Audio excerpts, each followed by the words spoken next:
قرآن ہے میرا رہنما، قرآن شفا ہے، نور ہے قرآن، جلا دل کی میرا قرآن، رضا رب کی میرا قرآن، قرآن قرآن۔ الحمد للہ رب العالمین والصلاة والسلام علی سید المرسلین، اما بعد فاعوذ باللہ من الشیطان الرجیم، بسم اللہ الرحمن الرحیم۔ الصلاة والسلام علیک یا رسول اللہ وعلی آلک واصحابک یا حبیب اللہ، الصلاة والسلام علیک یا نبی اللہ وعلی آلک واصحابک یا نور اللہ۔ میٹھے میٹھے اسلامی بھائیوں اور مدنی چینل کے ناظرین، آج ایک بار پھر سلسلہ لے کر حاضر ہیں، اور وہ سلسلہ ہے ایک قصہ ہے قرآن سے۔ قرآن ہے میرا رہنما، قرآن شفا ہے، نور ہے قرآن، جلا دل کی میرا قرآن، رضا رب کی میرا قرآن، قرآن قرآن۔ آج کون سا قصہ آپ کو سنانا ہے؟ آج ایک ایسی اونٹنی کی بات کرنی ہے جو کسی اونٹنی کے بطن سے نہیں بلکہ پہاڑ سے نمودار ہوئی۔ جی ہاں، پہاڑ سے نکلنے والی اونٹنی کا تذکرہ کرنا ہے، اور اس اونٹنی کا تذکرہ قرآن مجید فرقان حمید میں موجود ہے۔ یہ حضرت صالح علیہ السلام کی اونٹنی کی بات ہو رہی ہے۔ بڑا ہی عجیب و غریب اور بڑا ہی نرالا واقعہ ہے، آئیے توجہ سے سنیے۔ حضرت صالح علیہ السلام قوم سمود کی طرف نبی بنا کر بھیجے گئے۔ آپ نے جب قوم سمود کو خدا عز و جل کا فرمان سنا کر ایمان کی دعوت دی، تو اس سرکش قوم نے آپ سے یہ معجزہ طلب کیا کہ آپ اس پہاڑ کی چٹان سے ایک اونٹنی نکالیے، اور وہ اونٹنی فقط نارمل اونٹنی نہ ہو بلکہ گھابن بھی ہو، یعنی وہ بعد میں بچہ بھی دے، اور فربا بھی ہو، موٹی تازی بھی ہو، اور ہر قسم کے عیوب سے بھی پاک ہو۔ چنانچہ آپ نے چٹان کی طرف اشارہ فرمایا تو وہ فوراً پھٹ گئی، اور اس میں سے ایک نہایت ہی خوبصورت و تندرست اور خوب بلند قامت اونٹنی نکل پڑی جو گھابن تھی، اور نکل کر اس نے بچہ بھی جنا، اور اپنے بچے کے ساتھ وہ میدانوں میں پھرتی رہتی۔ اب اس بستی میں ایک ہی تالاب تھا جس میں پہاڑوں کے چشموں سے پانی گر کر جمع ہوتا تھا۔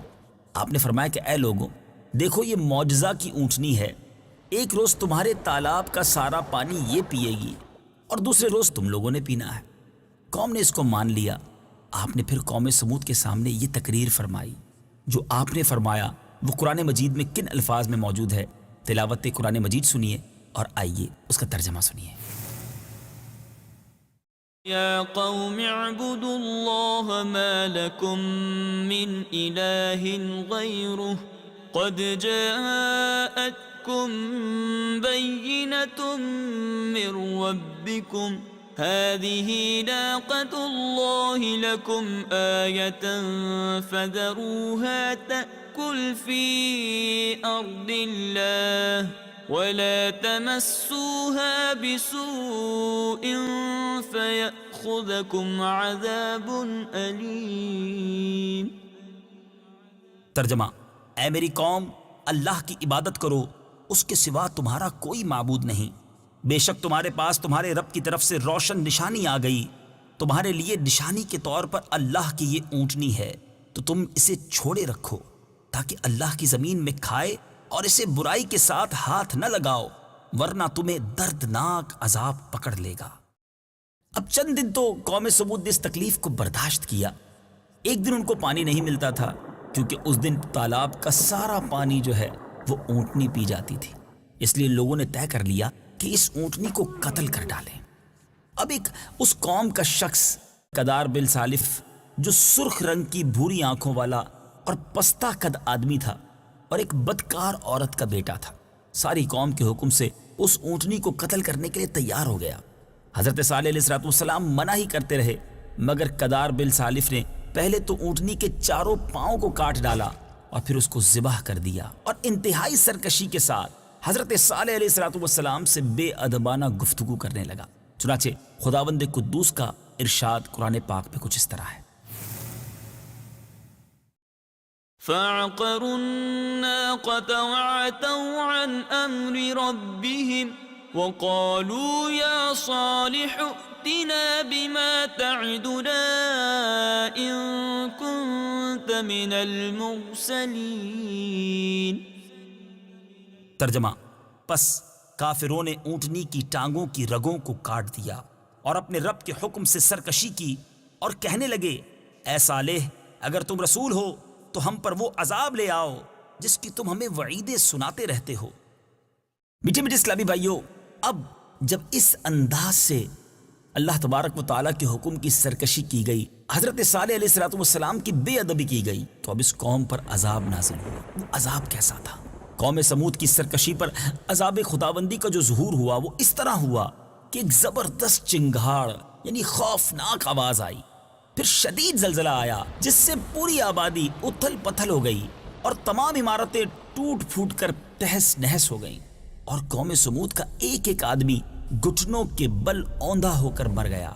قرآن مجید نے کچھ اس طرح فرمایا: فأخذتهم الرجفة فأصبحوا في دارهم جاثمين.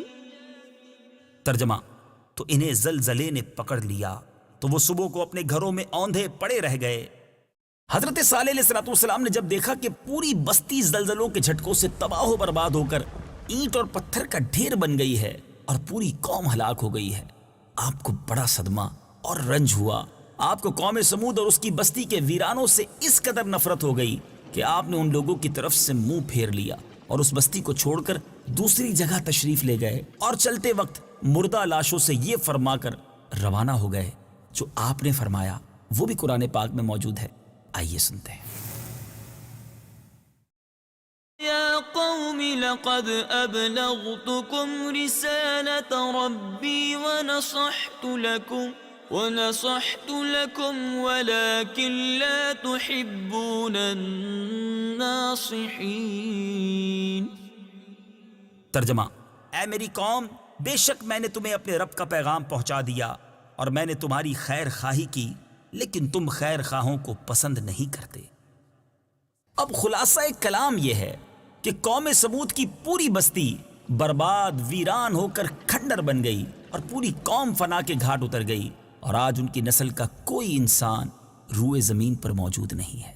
میٹھے میٹھے اسلامی بھائیوں، یہ عجیب و غریب اور عبرت انگیز واقعہ آپ نے سنا کہ ایک قوم نے اپنے نبی علیہ السلام پر ایمان لانے کے لیے ان سے نشانی طلب کی، ایک معجزہ طلب کیا، اور آپ نے پہاڑ سے اونٹنی تک نکال دی، مگر اس کے بعد ان ظالم لوگوں نے اپنے نبی کا بھی احترام نہ کیا. اللہ تبارک و تعالیٰ کی طرف سے جو نشانی وہ اونٹنی آئی تھی اس کا بھی احترام نہ کیا اور سرکشی کی، بے ادبی کی، حکم عدولی کی اور اس اونٹنی کو ذبح کر دیا. اور اب اس کے بعد آپ نے دیکھا کہ کیسا عذاب الہی آیا کہ پوری قوم تہس نہس ہو گئی. اس سے ہمیں پتہ چلتا ہے کہ ہمیں انبیاء کرام علیہ السلام کی کتنی تعظیم کرنی چاہیے. ہمارے آقا علیہ السلام تو سلطان الانبیاء ہیں، تو نبی پاک علیہ السلام کی ایک ایک چیز سے ہمیں محبت ہونی چاہیے. ذرا غور کریں، نبی کی اونٹنی کی اگر کوئی تعظیم نہ کرے تو اس قوم پر عذاب آ جاتا ہے جو میرے آقا علیہ السلام اور ان کی آل، ان کی اولاد، ان کے نسب، ان کے صحابہ، ان سے تبرک رکھنے والی چیزوں کا احترام نہ کرے وہ کیسے برباد نہ ہوگا. اللہ تعالی ہمیں بے ادبی سے اور بے ادبوں کے شر سے محفوظ فرمائے اور اپنے آقا و مولا صلی اللہ تعالی علیہ وسلم سے ان سے نسبت رکھنے والی تمام چیزوں سے سچی اور پکی محبت عطا فرمائے. اہل بیت اطہار کا بھی پیار نصیب کرے اور صحابہ کرام سے بھی سچی محبت عطا فرمائے. میٹھے میٹھے اسلامی بھائیوں، آپ نے یہ واقعہ بھی سنا، اس سے جو درس ملتا ہے اس کے بارے میں بھی کچھ سنا. ایک بڑی ہی پیاری بات جو پیارے آقا علیہ السلام کی سیرت سے ہمیں ملتی ہے کہ روایت یہ ہے کہ جب جنگ تبوک کے موقع پر سفر میں نبی پاک علیہ السلام قوم سمود کی ان بستیوں کے خنڈرات کے پاس سے گزرے تو آپ نے فرمایا کہ خبردار کوئی شخص اس گاؤں میں داخل نہ ہو اور اس گاؤں کے کنویں کا کوئی شخص پانی نہ پیے. تم لوگ عذاب الہی کے خوف سے روتے ہوئے اور منہ ڈھانپے ہوئے جلد سے جلد گزر جاؤ، کہیں ایسا نہ ہو کہ تم پر بھی عذاب اتر پڑے. میٹھے میٹھے اسلامی بھائیوں، یہاں یہ بات سمجھنے والی ہے کہ عذاب الہی جن جگہوں پر نازل ہوا وہاں جانا نہیں چاہیے. وہ جگہ تو منحوس ہوا کرتی ہیں، ہمیں ان جگہوں سے اگر گزرنا بھی پڑے تو جلدی گزریں اور عبرت بھی حاصل کریں. آج عجیب و غریب بات یہ ہے کہ جن جگہوں پر عذاب نازل ہوا یا اس طرح کے واقعات ہوئے وہاں لوگ تفریح کر رہے ہوتے ہیں، وہاں لوگ خوف خدا تو دور کی بات غفلت کی عادتیں اپنائے ہوئے ہوتے ہیں۔ ایسا بالکل نہیں ہونا چاہیے۔ اللہ مجھے بھی اور آپ کو بھی سچا اپنا خوف نصیب فرمائے۔ الحمدللہ قرآن پاک میں جا بجا بڑے ہی عبرت انگیز واقعات ہیں اور ہم سب کے لیے بہت سارے اس کے اندر درس اور ہدایت کے مدنی پھول ہیں۔ مدنی چینل بھی دیکھتے رہیے، قرآن پاک کی بھی تلاوت کرتے رہیے، ترجمہ اور وہ بھی ترجمہ کنز الایمان پڑھیں تو کیا بات ہے، اور تفسیر قرآن سبحان اللہ۔ مکتبۃ المدینہ نے ہمیں صراط الجنان کا تحفہ عطا کیا ہے، یہ بہت خوبصورت تفسیر قرآن ہے، اس کو پڑھتے رہیے تو انشاءاللہ بہت پیارے پیارے مدنی پھول سیکھتے بھی رہیں گے، فیضان قرآن بھی لوٹتے رہیں گے۔ اگلے سلسلے میں ایک اور بڑا ہی پیارا موضوع لے کر آپ کے لیے حاضر ہوں گے۔ صلو علی الحبیب صلی اللہ تعالی علی محمد صلی اللہ علیہ وسلم۔ قرآن ہے میرا رہنما، قرآن شفا ہے، نور ہے قرآن، جلا دل کی میرا قرآن، رضا